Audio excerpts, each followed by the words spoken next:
After a consultation and design process together with stakeholders and 2 years in construction, the Small Boats Marina is ready to open. It's described by the government as a magnificent achievement. Okay, when we first started off, we were looking at a 700 small boats marina for the local boating community. When we started looking at it into more detail, we realized that we could incorporate much more. And first of all, we incorporated like a public promenade, so we gave also back to the community something which they had lost in years past, because we've lost access to the port because of obvious security reasons.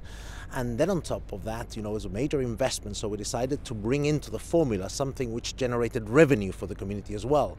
So then we started studying the super yacht facilities, and we started incorporating the three. So it became like a trident approach: local boating community, the local community at large, so they could enjoy back the seas of the rock, the views of the rock from the sea, and also to try and bring more business into the community.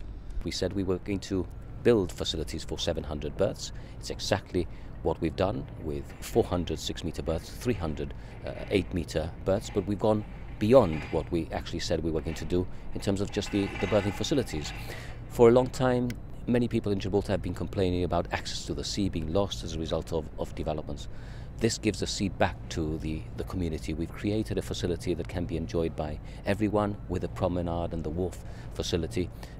Quite apart from the commercial operations in terms of super yacht facilities, which are absolutely great, it really gives a seat back to the community, where people can stroll, where people can sit, where people can come and fish. 650 meters of additional facilities that just didn't exist. It really is a proud day for the government. The public promenade runs along a wharf that can accommodate around 7 or 8 super yachts, a market the port is keen to cater to. Well, we get several hundred super yachts visiting Gibraltar every year. Most of them come to Gibraltar to take fuel and not much else. Quite a large number ask to stay behind for overnight stops, sometimes for 2 or 3 days at a time. And most of the time we have to, unfortunately, turn down their requests because of lack of berthing space. With the arrival of this new project, with over 500 metres of deep water berthing space, that represents a significant addition to the capacity that we're now able to offer. And hopefully we'll be able to attract the super yachts to stay here for longer than just the fuel stop, and make use of the full range of facilities and services that we've got on offer in Gibraltar. The marina itself includes stable concrete pontoons with 16 berths wheelchair accessible. Life rings, first aid kits and safety ladders are available, along with accessible toilets. There are culverts for water circulation and wave attenuation pockets, as well as a revetment island to keep motorized and non-motorized craft apart. And with so many boats, not to mention a new stretch of road, there are also a number of security features. Firstly, there's a security fence which on the inner side of the wharf to separate the public highway from the marina.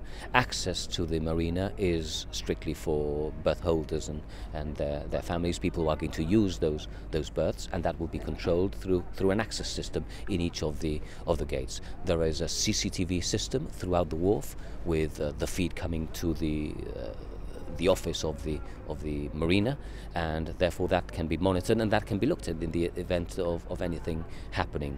There are speed ramps throughout the outer wharf, so that it stops, as you say, this becoming a racetrack. At the end of the day, this is going to be a public highway, and there will have to be monitoring as to how it works, and if we need additional features put in place in order to stop any kind of improper behavior, then we will do so. An interim committee was set up to allocate berths and administer the marina, with the association to hold elections once it's fully established.